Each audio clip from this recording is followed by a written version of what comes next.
Hello everyone. ఈరోజు మనము chicken curry ఎలా తయారు చేసుకోవాలో చూద్దాం. అందుకు ముందుగా 1 kg చికెన్, కారం, పసుపు, ఉప్పు, నూనె, కట్ చేసుకున్న ఉల్లిపాయలు, అల్లం పేస్ట్, ధనియాలు, ఎండు కొబ్బరి, చెక్క, లవంగాలు.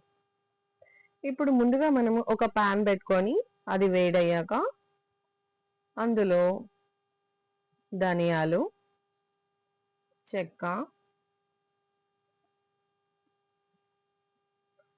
లవంగాలు వేసుకొని దోరగా ఫ్రై చేసుకొని పెట్టుకుందాం. మాడిపోకుండా మంచిగా దోరగా వేయించుకోవాలి.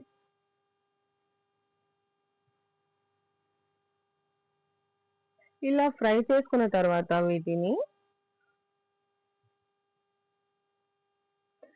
ఒక ప్లేట్లోకి తీసుకొని పక్కన పెట్టుకుందాం.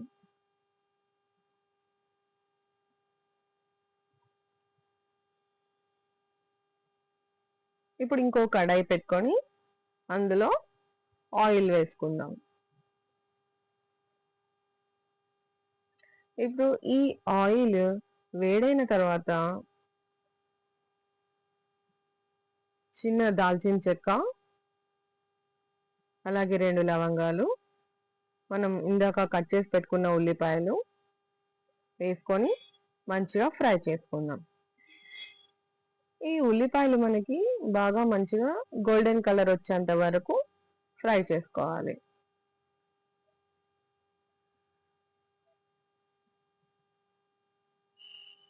ఇదిగో ఇలా ఫ్రై చేసుకున్న తర్వాత ఇందులో మనం ఇప్పుడు అల్లం పేస్ట్ వేసుకుందాం. 1.5 స్పూన్ వేసుకుంటున్నా నేను. ఇది బాగా మిక్స్ అయ్యేలాగా కలుపుకుందాం. ఇది పచ్చివాసన పోయిన తర్వాత ఇప్పుడు మనం ఇందులో చికెన్ వేసుకుందాం. ఇప్పుడు ఉప్పు, ఇక్కడ నేను కల్లుప్పు తీసుకున్నాను, మీరు సాల్ట్ అయినా వేసుకోవచ్చు. కారం 3 స్పూన్లు, నేను 1 kg తీసుకున్నా కాబట్టి నాకు 3 స్పూన్స్. స్పైసీ తక్కువ కావాలనుకున్న వాళ్ళు తగ్గించి వేసుకోవచ్చు.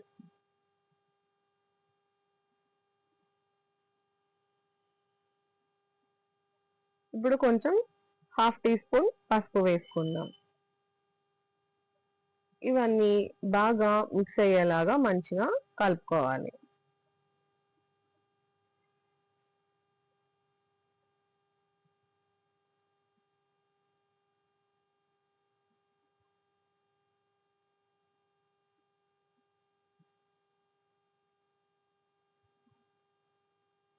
ఇలా నీట్గా మంచిగా మిక్స్ చేసుకున్న తర్వాత మనము మూత పెట్టుకొని మీడియం ఫ్లేమ్లో ఉడికించుకోవాలి. ఈ లోపు మనము ఇందాక తీసుకున్న ధనియాలు అవి చల్లగైన తర్వాత మిక్సీ పట్టుకుందాం. మిక్సీ జార్లో వేసుకొని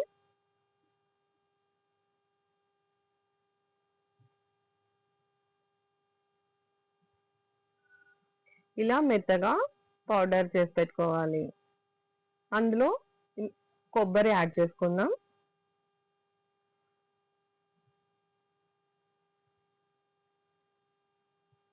అన్నీ వేసుకున్న తర్వాత ఇలా ఉంటుంది. మధ్యలో ఇప్పుడు మన చికెన్ని మనము కలబెడుతూ ఉండాలి.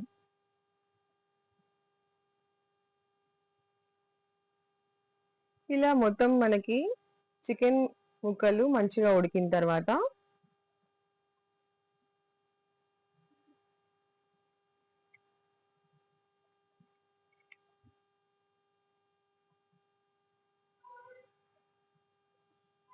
మనం ఇందాక గ్రైండ్ చేసి పెట్టుకున్న మసాలాని యాడ్ చేసుకుందాం.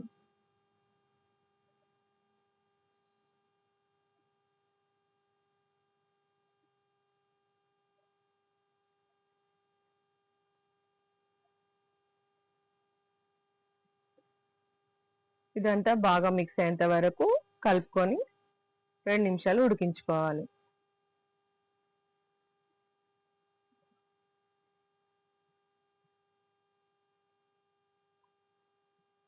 ఇప్పుడు ఇందులో మనము కట్ చేసుకున్న కొత్తిమీర వేసుకొని 2 నిమిషాలు కలిపేసుకొని ఆపేస్తే సరిపోతుంది.